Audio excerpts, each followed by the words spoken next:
Okay. So let's go to the sharing the screen so I can go to the course website and talk about a few things on there. Okay. Oh, no. Hold on. I have to give it a second. So I don't make things worse for me here. Okay, here we go. On the class website, we're in week 4. We're almost getting to a third of the way through the semester, which is a weird way to think about it. But the PowerPoint I'm using today isn't here under week 4. We did not have a reading for today, but we do have a reading for Thursday. So it's one that also focuses on like medical stuff. And this one, you want to be careful with just in that it's a lot of information. It's like it goes through talking about what specific doctors were doing. Right? Like it's one thing to talk about, okay, medicine was complicit in the institution of slavery, but it's another thing to talk about which doctors were doing what. So when you are working on this one, what you want to do is really use the discussion board questions, because there's a couple of doctors that I want us to pay attention to. And otherwise you won't know which ones it is. So you want to go into the week 4 discussion post. And so you'll see that there's a Dr. Thomas Hamilton. And I want you to know what he's up to. And then James Marion, who is called the father of modern gynecology. We want to know what he's up to. So pay attention to those 2 particular doctors and to the discussion of informed consent. Right. So if you're in the STEM fields and are interested in research, you might already know about informed consent. But for the rest of us, it is actually an important topic to try to understand. And historically, this will tell us how doctors, how we can judge which doctors crossed lines that they shouldn't have. So that's one of the things that we will focus on for Thursday. It's about this issue of informed consent. And okay, if they were using enslaved people for experimentation, like, okay, how did it occur? Like what actual things were they doing to people? And then what did they get out of it? Right? Like what scientific development did they get out of it? And how much money, what kind of fame did they get? And those are the things that you want to pay attention for Thursday.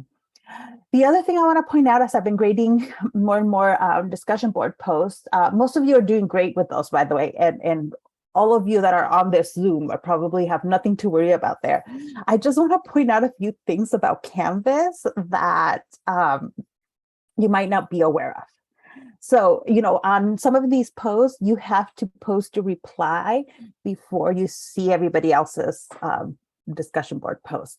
Well, if people try to get around it by just like submitting a period or some symbol and then reading what people have and then writing their answers. Canvas tells me when you did that. like it sends me a thing of everything everybody posts. So if all you posted the first time was a period or a question mark or something, it tells me. Which is a really odd thing.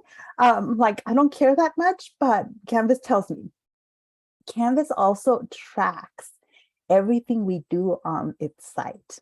If you don't know this, it's something you just want to be aware of. Like Canvas is a for-profit company, right? They're not doing this for charity. And it tracks how much time you spend on the course website and in which links, which pages you're spending most of your time. It's really actually a little bit scary. Most of us are probably used to being tracked now, because if you have a smartphone, if you have a computer and you're on the internet, we're being tracked. I just want you all to be aware of how Canvas is tracking you. That to me, that's it. Just be aware, right? But I'm like, you'd be surprised at how much it tells me about the time you're spending on my class website. Like I can tell if somebody's only been spending like a couple of minutes on the class website, it tells me like how much time you spend this week, how much time you spent total so far. It's really weird information for me to have, but I have it. And all of your professors that use Canvas have that information. just letting you all know. Let's see. I haven't started grading the American Roots, but you might have noticed that I grade them in the order in which you submit them. So those of you that submit them, during the week, I get to yours first. And then if you if you wait till Sunday at midnight to submit, yours will be in the last batch that I grade. And so we'll, I'll get to that later. Let's see. Any questions about any of that? For anybody that loses points on the discussion board post, I add a comment explaining what needed more explanation or what question was incomplete. So I try to be clear about that. But if there's ever any questions, I'm happy to add explanation to it or to meet with anybody if there's any question about grades. No questions? Or you can stay after class at the end of class and ask questions. But today I want to continue talking about slavery. We're spending quite a bit of time on it because it does set up, it sets up racial dynamics in the United States quite a bit. But we haven't talked about all of the dynamics of life in a plantation or life within as an enslaved person in the United States. And the more you delve into it, the more horrific it is. There are very clear gender dynamics within the institution of slavery. It's a racial institution, right? It's based on race, but it's also a very patriarchal institution, as we talked about. At the very top of the hierarchy are white men, and that is very specific, right? It's very specific about white men. For enslaved people, though, what we have to remember is that there are some gender dynamics here, but they are primarily seen as property, not as people. And so to try to dehumanize enslaved people, there is an attempt to kind of strip them of a lot of things that make up social and cultural elements, right? So for example, marriages amongst enslaved people were not legal. They were not legal. But enslaved people would still get married in ceremonies that were witnessed by everyone in the enslaved community. Friendships and relationships were extremely important for people that were enslaved, maybe because they weren't being treated as people. Then those connections become that much more important as a way to remind yourself that you're still a human being and that you you have connections to other people. Right now, the thing with marriages is actually interesting because while they were not legal, these are not legal marriages, slave owners did encourage people to get married. Why would they do that? Why would they make it illegal yet encourage slaves to get married? Why do you think?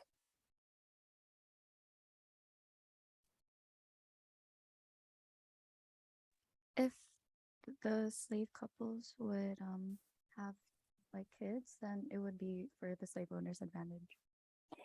Absolutely. And Natalie and Robert are putting it in the chat as well. That's exactly it. So they can make exceptions to this. They're very clear about the legality or lack of legality of certain things, but they would still encourage them because for them, every child that is born is property and basically free property. Brian, so this is an interesting thing. In the United States, converting enslaved people to Christianity was not important. It was in the Spanish colonies, right? Converting them to Catholicism was important because you primarily have the Spanish colonizing other parts of Latin America or other parts of the Americas. For the English, it was not.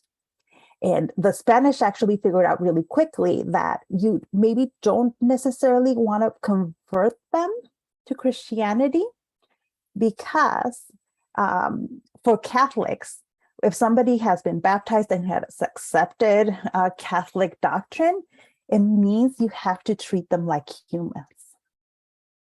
It means you have to treat them as humans, right? They have certain rights under the Catholic Church.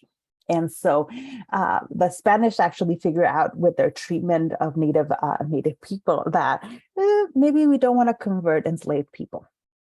With the English in the United States, they are allowed to practice, to like go to church and do those things, but there's not really an emphasis on Christianity. In legally, technically, it's slave owners were supposed to be responsible for teaching their slaves Christian doctrine, but most did not. Right? One, because they did not want their slaves learning to read and write. Right? You don't want them actually reading the Bible. If they can read the Bible, then they can learn other things. They can read other things, and so they actually don't want them that. Some slaves that run away and then learn to read and write and discover Christianity on their own actually use that to criticize the system of slavery and say, actually, my owner did not teach me anything and did not help me create a relationship with God. So it's one of those really weird dynamics, but that's a great question. And then Robert has another great point here. They encourage marriage, though, rather than just to have sex. Well, it depends. Some of them, all they care about is sex, right? In fact, some enslaved women were like their sole purpose on the plantation was reproducing, having children, and the children would, as soon as they're born, get ripped off of the parents' arms and be sold off. But they were encouraging marriage because then the person was more likely to be engaging in sex and have children. Right. So on some plantations, especially on plantations where the plantation owner considered themselves to be a good Christian and a better slave owner, they would encourage these marriages rather than just sex. Yeah. Like Thomas Jefferson and George Washington were two of these people that they considered themselves to be good slave owners. I don't think there's such a thing. Because they would still, beat and force their slaves to do extreme labor, and all of the other horrific elements of slavery which still existed there. But yes, and some of them, they were encouraging marriage in part because of their Christian ideas, but they weren't necessarily asking their slaves to be Christian.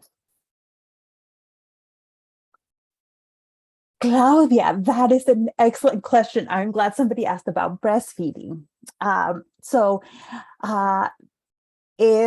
Oftentimes enslaved people would not be able to breastfeed. Especially if the slave is working in the fields. The person that gave birth, like the woman would give birth, and she'd be giving a short time to rest. And we're talking about days, maybe a week if they're lucky, and then they have to go back out into the field. And the baby would stay at home, usually with an older female slave that would take care of the baby and the children that were too young to go out into the field. So there was no breastfeeding, and because of the hard labor, that meant that for a lot of slave women, they wouldn't be producing enough milk to like breastfeed long term. Or sometimes an enslaved woman would be valued for her breastfeeding, but if the white slave owner, if the female owner had just had a baby, the slave woman would be in charge of breastfeeding the white infant, not her own child. Like any milk she produced would be the priority for the white infant and not her child. So no, not a lot of breastfeeding. And when it was for the white infants, not for it. For slaves that worked in the home, They were still not able to breastfeed because they have to spend their time in the house away from their own children. Yeah, I'll talk a little bit more about that, but yes. The other element there, the other ideology that comes into play is that a lot of enslaved women were not treated like women, right? They're not valued for their gender in that way, right? Same for enslaved men. Enslaved men were treated like children a lot of times. And in fact, the wording that masters and white people used to talk to enslaved men was like they were children, always calling them boy. And that lasts beyond slavery, right? After the end of slavery, that was still a very common way to refer to Black people as this dehumanizing and infantilizing language. They were supposed to be, according to slave masters, they saw enslaved men as irresponsible, foolish, brutal, and basically like not capable. Right? They saw all slaves that way of like they're like children that needed to be told what to do and how to do it. The reality is that that's a lie they're telling themselves. Sometimes slaves were actually incredibly irresponsible and acting like they were dumb because they're trying to not do the work. Like if they're legitimately trying to fight a system of slavery by not doing the work. They might not be able to run away, but they're going to break tools or act like they don't understand so that they delay having to do some of this work. Right? But because gender identity, because they were basically being stripped of gender identities, gender became really important within slave households, right? Within an enslaved family, gender would be emphasized. So like once you're done with work, and it wasn't a lot of time, but whenever they had days off, holidays, gender norms were extremely important within an enslaved family. So like an enslaved woman would be the one taking care of the children, right? Taking care of the mending of clothes, of things like that, while the men would take care of anything that required more physical labor. Right. And that was as a way of trying to kind of hold on to their humanity, right? When the system does not emphasize something that is important to you, you want to emphasize it as a way of reminding yourself of that humanity and trying to fight a system that wants to eliminate those things. Now, you think, okay, enslaved women were desired for their ability to reproduce, right? Like slave men were more valuable, but a woman that could have children was also valued within a slave system because it's producing free labor. You would think that would mean that she could get treated in a more delicate, more feminine way, and no. A woman that was pregnant and was a slave would still have to go and do hard labor in the fields. That was her job, right? If that's what she'd been assigned to. Up until she gave birth, she had to be in the fields. Sometimes on some plantations, if she was about to give birth, then she could, stay back. But most of the time, no.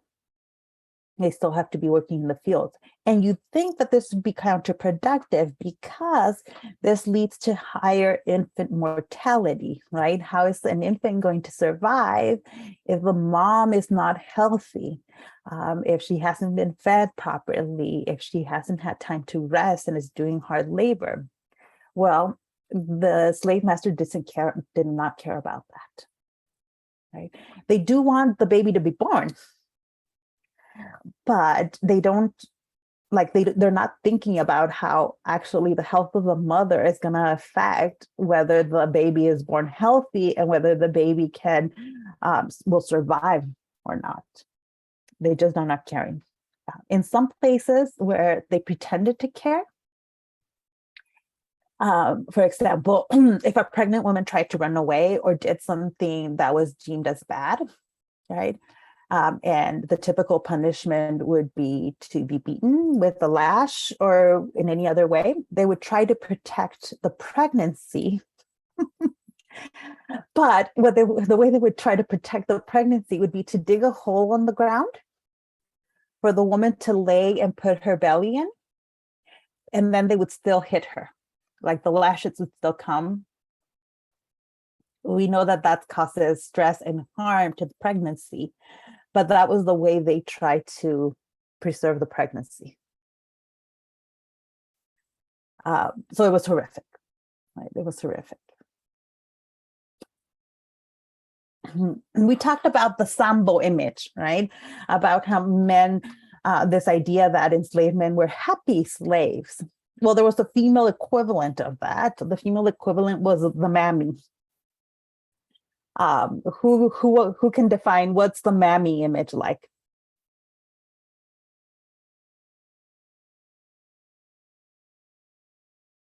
No one. Okay, perfect. Oh, someone's putting in the chat. Let's see. Like a maid. Yes. I'm going to show you the visual representation of the typical mammy character, right? It's in the film Gone with the Wind, right? Gone with the Wind was not, it's supposed to be a representation of the Civil War with a heavy romantic story. And it's a film that got a lot of awards. Technically, it's a masterful film, but the only kind of lead Black actress in the film is portraying an enslaved woman that works for the heroine of the movie, right? The heroine of the movie. And the clip I'm going to show you is that of those two characters interacting. Yeah, Brian, an older, friendly, motherly, and Black. And so you're gonna get that from the clip I'm gonna show you. So pay attention to how that role is portrayed, and then we'll come back and talk about it. So I'm gonna click on this, and I'm gonna try to, if something's wrong with the audio, if you can't hear it or it's too loud or anything is off, let me know in the chat.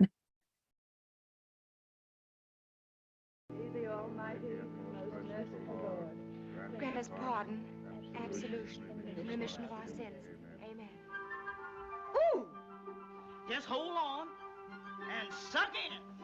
Mommy, here's Miss Scarlett's victuals. You can take that all back to the kitchen. I won't need to buy it.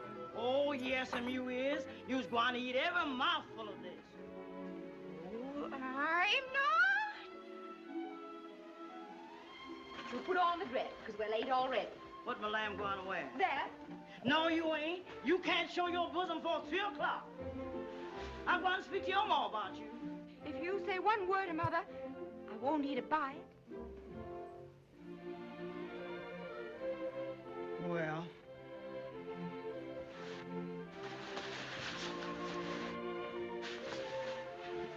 Keep the shawl on your shoulder.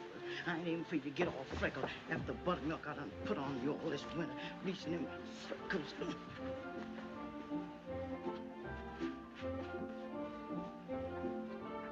Oh, now, Miss Scarlett, you come on and be good and eat just a little, honey. No.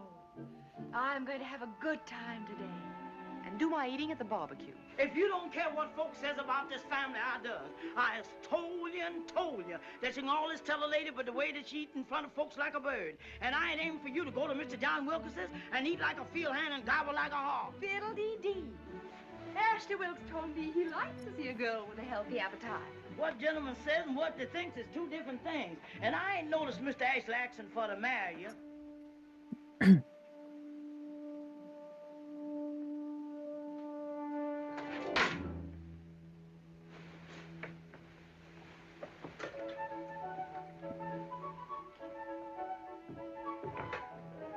Now, don't eat too fast. Ain't no need of having it come right back up again. Okay, I'm going to stop it there and come back here. Okay, so how is the enslaved woman being portrayed in that clip of Gone with the Wind?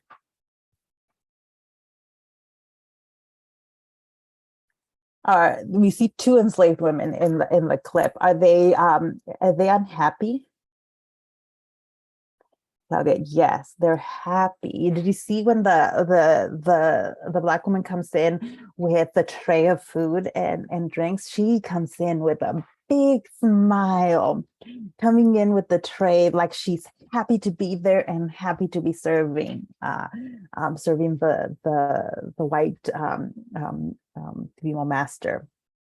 But yes, the other figure is a mother figure. She's taking care of the Scarlett O'Hara character, right? Making sure she eats, making sure she's not exposing too much bosom, right? She cares about this character. And then throughout the rest of the film, the enslaved people are asked in the movie, as you know, the Civil War occurs, whether they want their freedom. And in the movie, they're portrayed as saying, no, what would I do with all that freedom? Right? So it's this idea, right, that slave masters are trying to promote, that slaves actually want to be slaves. Right? And that it's happy, and that these people they're so infantile, right? They're so much like children that you can't give them freedom, because they wouldn't know what to do with it. Right? It's very racist ideas. Claudia says, also like a sense of family, yes, or that she has care, like she cares for her, yes. When she said, I won't eat a bite, and then it seems like she cares a lot for her well-being. That was the other thing, that slaves saw the white family as like their family. And that is not true. The Civil War and what people actually did during the Civil War completely contradicts that image. Kind of similar, Brian says, to the stereotype of the big sassy Black woman. Exactly. This is actually, a lot of this is the origin of that image. Yes, absolutely. Now, how many of you have seen Gone with the Wind? This is where I know where the film buffs are at. Have you seen Gone with the Wind? It's probably because you're interested in like the history of film. Wait, no one has seen Gone with the Wind? The first part before intermission. It's a long movie. I'm like, it's a very racist film. But at the time it came out, it was like it was a kind of a blockbuster before blockbusters existed. The history is completely wrong, right? It's very much like romanticizing plantations and slavery, and it promotes the idea of the South having been wronged by the Union Army, by the North. So it's promoting ideas that make the South look really good in terms of the Civil War. So it's on HBO Max right now, I think. So if anybody's interested in watching it, you can watch it. Just know that like the history is really, really wrong, and you don't want to you don't want to like try to learn history from it. Now, the actress that played that character, the Black Mammy type character, actually wins an Oscar for her portrayal of that character. And there was a lot of controversy about that. And within the Black community, there was a lot of controversy about her accepting that Oscar, because it was clearly a stereotype. It was a stereotype that white people liked, but it was not based on reality. And so within the Black community, there was a lot of criticism of this actress for having portrayed that role. On the other hand, she is portraying a stereotype. She knew it. She knows that she's portraying a wrong vision of what it was like to be an enslaved woman. But this was a big role. This was a big break for her. So in terms of Black actresses in Hollywood getting roles, this was the type of roles available to them. So she was in a hard position in terms of, you know, prioritizing selling stereotypes or her career. And she chose her career. But like at the Oscars, it was a big problem because technically, The venue where they were holding the Oscars that year was segregated. Black people were not allowed in. So she was technically not allowed into the ceremony. They fight for her to be there, and she ultimately wins the Oscar as Best Supporting Actress. But it's that whole history is extremely tense. Still, people still romanticize the plantation. Oh yeah, if you are interested in the big gowns and the big mansions and the all of that, this film sells you all of that. It sells you the romance of the plantation and the romance of slavery, right? And people still do that. They go and have weddings at plantation, which is a really weird thing when you think about what actually happened at plantations. Like these were sites of torture, right? So yeah. It's hard to get though really great portrayals of the Civil War on film. Some of the best movies don't even get most of it right. I'll talk about a couple movies in a second, but one of the main things that we get wrong about the Civil War is the idea that Lincoln freed the slaves. It's an idea we're all taught, right? Abraham Lincoln issues the Emancipation Proclamation and wins the Civil War, therefore ending slavery in the United States. And so he has become a hero in American history. And that is helped by the fact that he's shot and killed, he's assassinated at the end of the Civil War. So we don't get to see what his vision of a unified United States would have been like. So we kind of just see him within that framework. But here's the thing that historians have been emphasizing in the last 30 years. In the last 30 years, what historians have been emphasizing is that actually Abraham Lincoln was not some sort of savior of Black people. It was actually slaves, enslaved people that forced his hand. Right?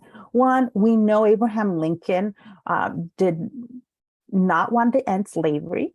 He didn't like slavery, but his priority was maintaining the Union. Right.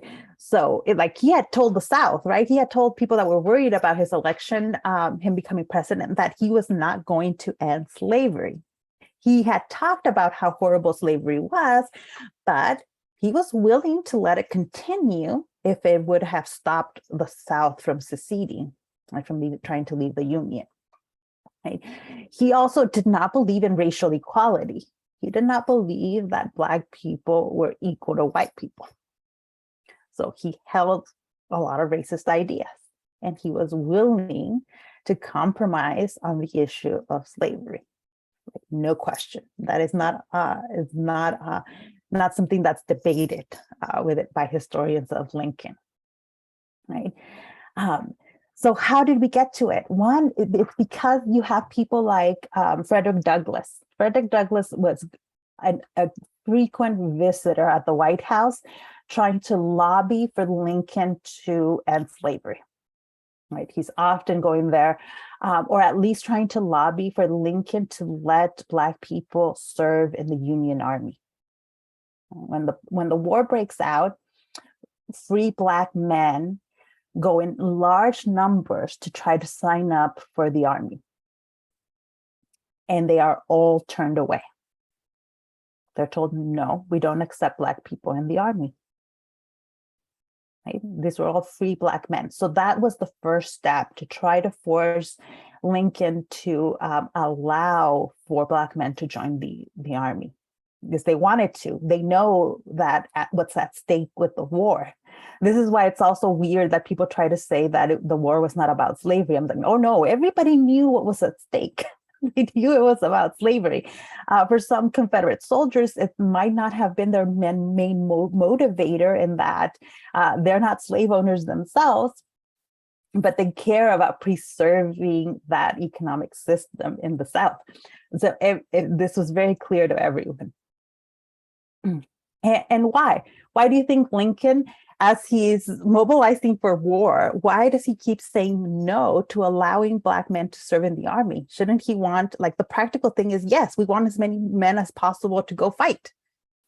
We know a lot of people are going to die. And then as it becomes clear that this is going to be a long war, like, why is he still saying no to letting Black men serve? What do you think?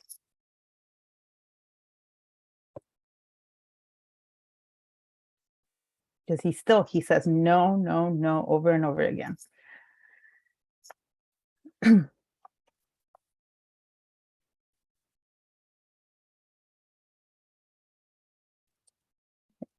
No ideas? What would be your hypothesis on why he would do that? Yes, to our, yeah, it was one of those things where they didn't think that Black men would make good soldiers, and they're afraid of what it would do to morale in the army. And there's all these racist ideas about you just cannot have Black men fighting alongside white men. And demanding more freedoms and rights. Yes, I mean, if they're serving in the military, then they are also going to need to be paid and receive pensions and all this stuff. And it really comes down to, like, the racist ideas. Lincoln's own racist ideas do not allow him to say yes, even though practically it's like a no-brainer. The practical thing is you need as many men as possible to serve in this war, and he is saying no to men that are, like, eager to serve. And yeah, Jessica probably made an excellent point. It's seen, he knows the South, if he allows Black men to serve in the Union Army, the South, the seceding states, are going to see it as a step towards ending slavery. Yes. And remember, for a large portion of the war, he is convinced that he can bring the seceding states back into the Union. I mean, Congress, up until the war breaks out and the first secession proclamations are issued, Congress was still trying to negotiate with the Southern states, right, to stay in the Union. They're like, what do you want? We'll give it to you. And then the war breaks out, and Lincoln still thinks, well, this will go on for a short period of time, but I will give them what they want, and they will come back. Right? He's still trying to negotiate with them for a long time after the war breaks out. So how did we get to the point of, one, him issuing the Emancipation Proclamation and actually ending slavery? Well, not only do you have a large group of free Black men who are desperately trying to join the Union Army, but as the Union Army is successfully making its way through different parts of the Southern states, they're running away from the plantations, from their slave owners. And so whenever there's a rumor that the Union Army is near where there's a slave population, enslaved people would run away. Men, women, and children would immediately leave the plantation, leave the slave owners, and ask for help of the Union Army and volunteer. They are in large numbers. Oftentimes they're getting hundreds and thousands of people, of Black people, meeting the Union Army and telling them, hey, they celebrating them like, thank you, we're so glad you're here, welcome, and what can I do to help you? What can I do, right? So one, that tells us that this idea of slaves being happy on the plantation is completely wrong, because the first chance enslaved people got to run away, they did. They just did. A lot of members of slave owner families would be surprised. They talk about how shocking it was. I thought my slave loved me and that they thought that they were family. I treated them like family. How could they do this to me? As they actually express shock at the fact that the people that they are enslaving would run away the first chance they would hear of the Union Army being near them. So this was a problem. This was actually a huge problem for the generals and commanders on the ground, right? Because one, they need people. Like the commanders needed a lot of help, right? And they are having to turn away when people are showing up in hundreds and sometimes thousands to offer help. So actually, the first time that a commander on the ground sees this, right, when he's getting all these Black volunteers, he actually issues a proclamation and says slaves are free and they're welcomed in the Union Army. This was a huge problem because Lincoln didn't want that. Again, Lincoln does not want this. So a commander on the ground who's making practical decisions is saying, like, I'm not going to turn away volunteers, accepts them, and immediately, like, Lincoln does not wait. As soon as he hears that this has occurred, he immediately issues his own order and says, no, slavery has not ended in the southern states, and Black people are not welcome in the Union Army. He immediately rescinds the order of the commander on the ground because he wants it to be extremely clear. Well, it doesn't matter really, because even though the order is rescinded, like enslaved people keep running away from the plantations and joining the Union ranks. So at first, what you have is just the Union Army is like making their way, and there would be these hundreds of people, former slaves, behind them, like accompanying them on their journey through the South. Eventually, there's just so many of these runaway slaves that it puts too much pressure on Congress and on Lincoln to do something. Like, really, right? You're having major battles, losing huge numbers of casualties, and you're turning away people who are volunteering. It just does not make sense. Eventually, this happening at such a large numbers that it forces Lincoln to issue the Emancipation Proclamation, right? Now, even the Emancipation Proclamation, though, it's very limited. It's not freeing the slaves, ending slavery in all of the United States, right? What's actually in the Emancipation Proclamation?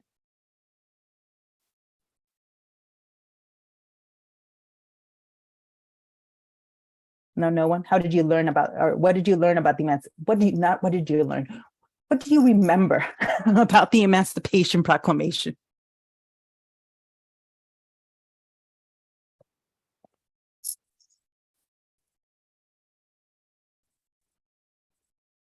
Freed the slaves.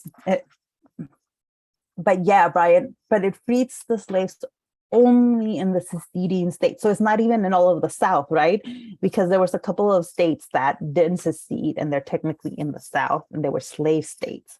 So they're still in the Union. And so Lincoln does not want to alienate a couple of states that have remained in the Union and are slave states, right? So he decides that he's going to proclaim the end of slavery only in the seceding states. So only those that have formed the Confederacy. And he didn't do this because he believes in the right of Black people to be free. He did this as a war strategy. At this point, he wants to show the Confederacy that they're losing. And they want to use these people to actually to make their numbers look good and to scare the South. Right? They want to scare the South and also use the labor that these people are volunteering to do. Right? So it's not out of like him believing in equality. For him, for Lincoln, the Emancipation Proclamation is war strategy, and he limits it. He limits the scope of it as much as he can, only to the seceding states. He's not ending slavery everywhere. Right? Ultimately, the war decides this issue, right? With the end of the war, then slavery is ended. But at that point, slavery has ended. People have run away, but the experience of these Black troops in the Union Army is of a lot of racism. Right? At first, when Black people are allowed to join the Union Army, they're only doing like the hard labor stuff. They're given a uniform, but they're not given a gun. Instead, they're given tools to dig ditches. Like they're in charge of digging ditches and clearing the land before the Union soldiers march through. So that caused a problem because people that were advocating for, and it included white people that were advocating for allowing Black troops in the Union Army wanted these men to actually like serve in all the capacity as soldiers and to allow them to fight. So finally, Lincoln relents and he allows one trial unit that is going to be made up of Black soldiers. One unit that's going to be allowed of Black soldiers to see how they do. Right? See how they do. If they do well, then maybe he can extend it and create more all Black units.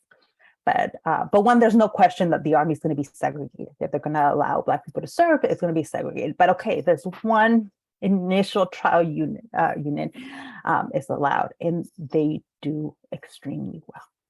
They do extremely well because for Black men serving in the Union Army, this is about more than just like fighting the Confederacy. For them, it's personal, right? They're fighting for freedom for all Black people. And so you have some just extremely dedicated soldiers in the Black troops that serve in the Union during the Civil War. Some of you may have seen this in movies. Has anybody seen the movie Glory?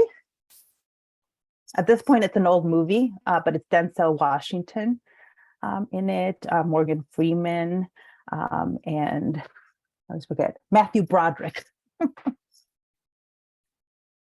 Oh, and by the way, I'm like, there's one white character because the Black troops are not allowed to have a Black leader. It always has to be a white commander, a white soldier leading the Black troops. Like they're not going to be allowed to have careers in the military. They're going to be used just as like foot soldiers.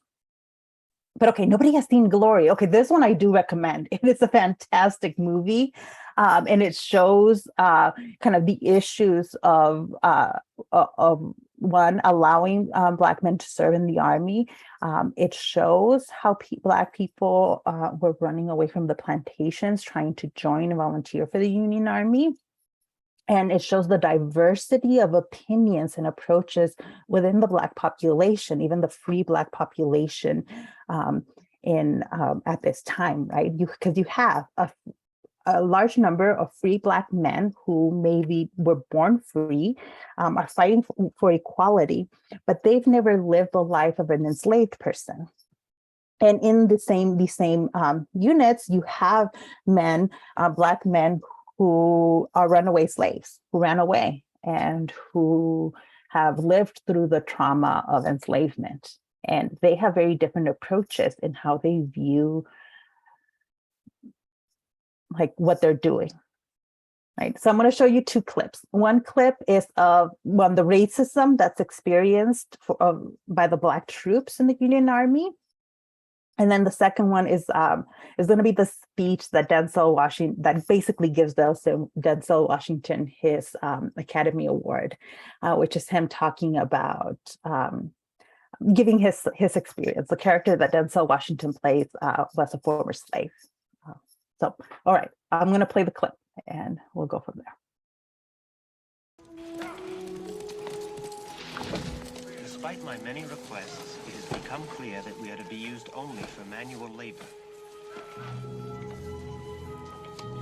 Morale is low.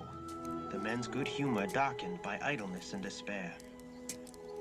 Why keep drilling if they are never to be given the opportunity to prove themselves? have written to Governor Andrew as well as to the General Staff in Washington, but I feel that only a letter directly from you to Lincoln himself can have the desired effect. I can think of no other course. I am sure you both pray, as I do, that all this has not been in vain.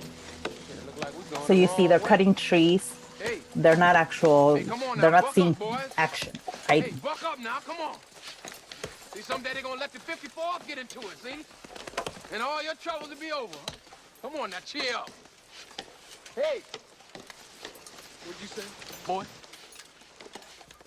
Boy? Hey, let me tell you. Shut up, Trip. Would you get up off me, Snowflake? See, let me explain something to you.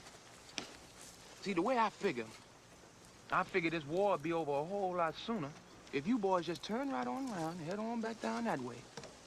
And you let us head on up there where the real fighting is, huh? The men dying up that road. And it wouldn't be nothing but Rebs dying if they let the 54th in it. Listen. As you were, Trip. As you were! You men move on. Stripes on a nigger. It's like tits on a bull. You're looking at a higher rank, Corporal. And you'll obey and you'll like it. I'll make you. What's up? What the hell is going on here? Hands up! You! Yes, you. What's your name? I'm putting you up on charges. Oh, there ain't no cause for that, sir. What's that, Sergeant? Well, I mean, it's just a soldier's fight, sir. All right, you men move along. Step forward, march. Move it! You men get back to work. See you down back to work! Let's go! We'll see you again. Ridiculous green. Go strum a banjo, boy. Come on. So there you see like the racism that the Black troops are facing. People were unwilling to take orders from like the Black sergeant or to be spoken to like that by a Black soldier. And that was very common. I mean, that's going to be common in the military until the modern day. But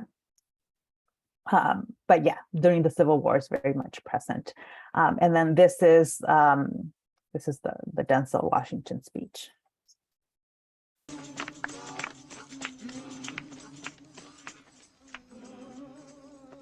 Lord, we stand before you this evening to say thank you. We thank you, Father, for your grace and your many blessings. Now, I run off and left all my young'uns and my kinfolk in bondage. So I'm standing here this evening, Heavenly Father, to ask your blessings on all of us. Amen. So that if tomorrow is our great getting up morning, if tomorrow we have to meet the judgment day, Heavenly Father, we want you to let our folks know that we died facing the enemy. We want them to know that we went down standing up. Yes, Lord.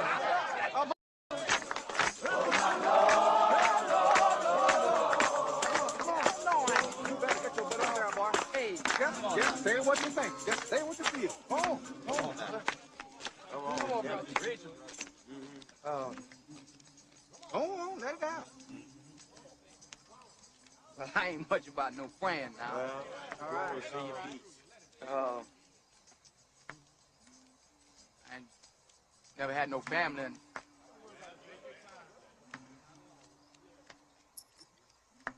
killed off my mama.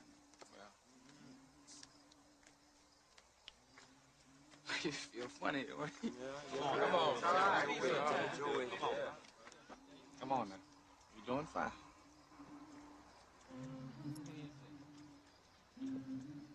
Well, I just...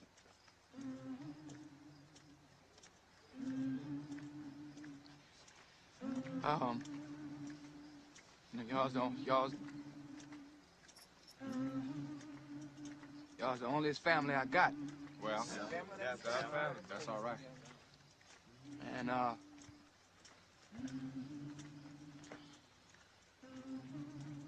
love the 54. All right.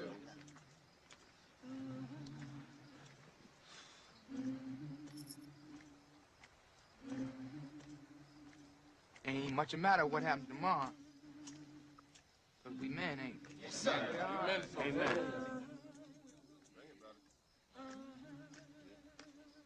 Amen. Yes.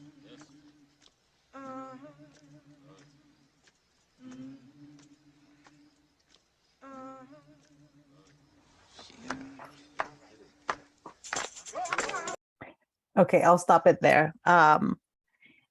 I won't spoil the movie, but if you're interested, if they're about to go into the big battle, they are actually the 54. It was the first group of Black soldiers that's allowed to actually fight in a battle, because that opens the door then for more Black troops to be accepted into the Union Army. Still segregated, but they will actually be allowed to fight towards the end of the war. So if anybody's interested, that movie Glory, it is on HBO Max. I couldn't show it to you with like a better clip. You saw that clip's really dark and not super visible because HBO Max does not allow me to show its movies on Zoom. So I have to use YouTube clips. But if anybody's interested, that is actually one that I find it's really good and mostly does a really excellent job with the history. Has anybody seen the most recent one, Lincoln? Let's see, that one came out in 2012, the movie Lincoln. But has anybody seen any of those? Okay, some of you. Like for film buffs, you need to watch these movies. So Lincoln, it's a long movie, but it is a good movie. As a movie, it tells the story of Lincoln and the problems he's having. Like his wife is not mentally healthy. She's having a lot of issues. They're sending their son to serve because you can't have like the commander-in-chief of the army not allow his son to serve in the Union Army, but like send everybody else's kids to die. So like it talks about that. Some of the complaints historians had about that movie though is there's not enough focus on like the Black troops and the Black characters. You see Frederick Douglass once or a couple of times in the movie, and the movie doesn't emphasize that Douglass was at the White House all the time at Congress, meeting with Republicans in Congress all the time, trying to lobby for them accepting Black volunteers in the army and lobbying for the end of slavery. Like he's there all the time, as are other activists, right? And that tends to be left out, right? So when we make Lincoln into a hero, right, into the great emancipator, right? Like that in itself is not that noteworthy, and that we tend to do that with a lot of these men in history, right? Make them into heroes. But the consequence of that is giving him all the credit for ending slavery without taking into account how Black men and Black activists really forced his hand on an issue he didn't want. This was a decision he did not want to take. But he's forced to it by the reality of enslaved people leaving the plantation and desperately trying to join the Union Army. And then the large number of free Black men that were actively just like every day trying to sign up for and volunteer in the Union Army. There were some Black men that initially, like they were able to pass as white. Their skin was light enough. They're able to pass as white and serve in the Union Army. But it had to be that you had to do it under, by not revealing all of who you are. So that's one of the main things here that I think the films mostly don't get right. In terms of the participation of how Black people really forced the issue of ending slavery on Lincoln. Questions? Any questions on that?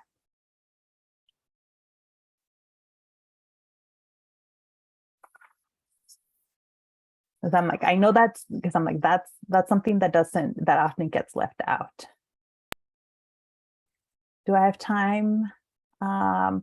I'm going to start talking about this. I'm only going to talk like 2 minutes about this, but on Thursday, I want to talk about how oftentimes, right, the institution of slavery, as we already said, it's a patriarchal institution. Like men are at the top of that hierarchy.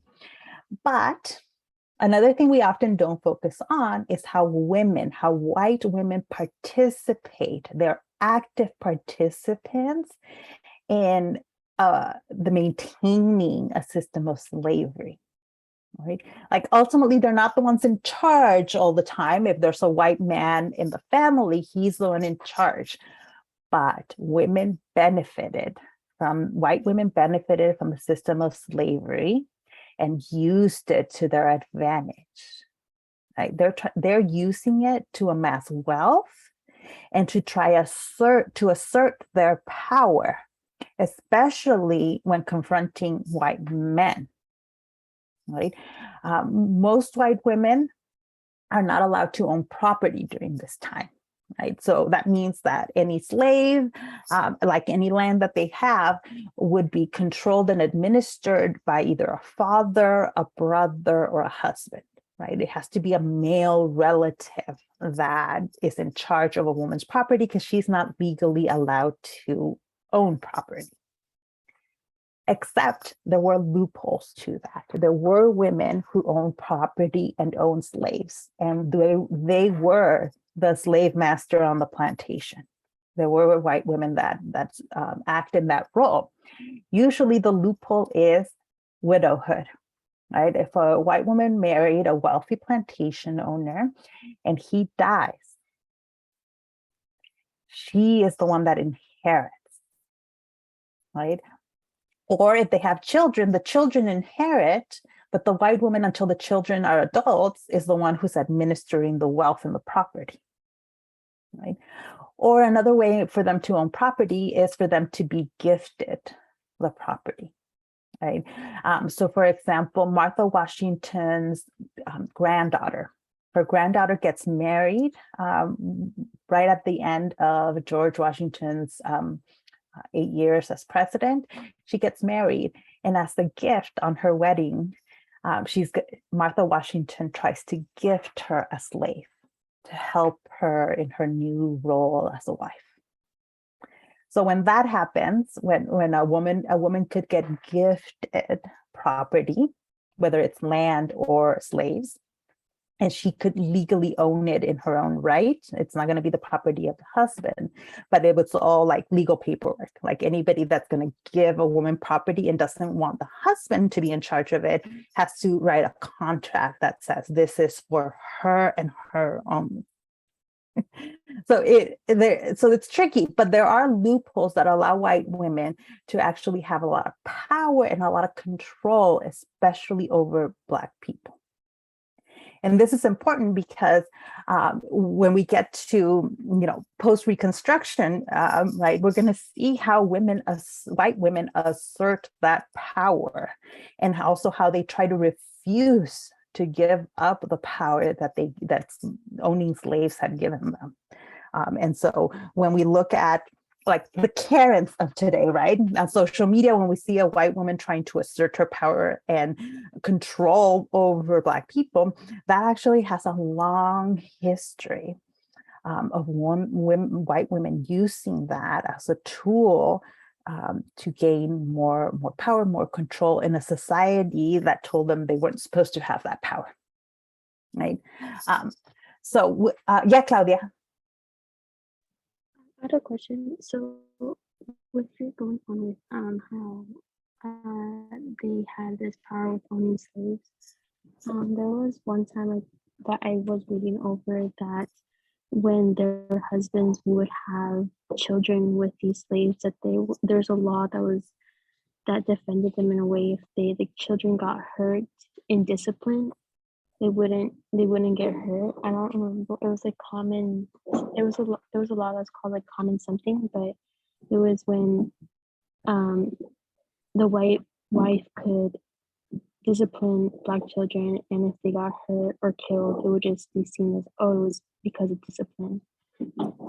Yes, Yes, actually, and that was common because although it's allowed, some white women do not like the fact that they have to look at the children that their husbands are having with enslaved women, right? And some of them take it out on the children. Like they don't passively accept that. And yeah, they were absolutely protected. Technically, the white men are allowed to like kill their slaves. There were some places where there were codes that prohibited a white man from killing a slave. You could discipline, but you couldn't kill them. But nobody, the only way anybody would get in trouble for killing a slave was if you did it without permission, and the owner, the slave owner, wanted payment for destroying their property. That was the only way anything was done about somebody killing a slave. And so for white women, yeah, they were definitely allowed to discipline. And if they went too far and killed the slave, there were laws that protected them and allowed them to do that. Yeah. The movie with Jamie Foxx, Django? Is it Django Unchained? Aha, okay. I will talk about Django Unchained too, because like I think I said before, Django Unchained is actually more historically accurate than we give it credit for. Like when enslaved people had the opportunity to fight back, to get guns, to kill white men, they did it.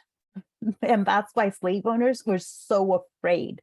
They're deeply afraid of giving access to weapons to Black men, or to letting them read and write and organize in any way, shape, or form. They're deeply afraid of that because they knew if we allow this to happen, it will happen. They will kill white men. Yeah. But yeah, I'm like some of these that like, because some of these killing a slave in a lot of places was technically legal. You're not supposed to do that, but they make sure that people are protected from actually any kind of prosecution. So the only times people would be prosecuted for killing a slave was when someone else did it without permission, and the slave owner wants, like, they want revenge. They want to be paid for the loss of property. Okay, we'll stop here. We'll come back to the whole issue of white women, because we talk about this allows us to kind of delve deeper though into how horrific slavery was and how white women participated in the torture and horrors of slavery. Like they're doing some of the worst things actually. Okay, we'll come back to that on Thursday. In the meantime, any other comments or questions?